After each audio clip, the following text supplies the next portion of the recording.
नमस्कार भावांनो, बेलकडा क्षेत्रातील देव वृत्सम द्वादश हिंद केसरी बकासूर बद्दल मी अपडेट घेऊन आलेलो आहे की बकासूर आजच्या मैदानात पळणार आहे की आरामावर आहे हे आपण या व्हिडिओ मार्फत सांगणार आहोत.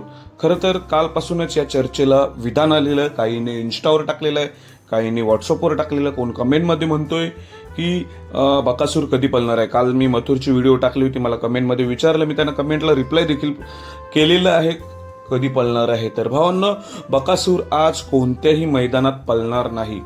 बकासूर आज जे मौजे भुकुमचं मैदान आहे या मैदानात नाही पळणार. मग कधी पळेल तर मला मिळालेल्या माहितीनुसार बकासूर आपल्याला 14 तारखेला पळताना दिसणार आहे. 14 तारखेला म्हणजेच काय, परवा 14 तारखेला आपल्याला बकासूर एका मैदानात पळताना दिसेल. मला वाटते अकलूज मैदानात पळताना दिसेल. अकलूज मैदानात आपला बकासूर पळणार आहे. आज कोणत्याही मैदानात आपल्याला बकासूर दिसणार नाही. अकलूज मैदान मोठं आहे, तिथे बरेच टॉपचे नंदी आपल्याला बघायला मिळतील. त्यात आपला बकासूर देखील 14 तारखेलाच दिसणार आहे. धन्यवाद.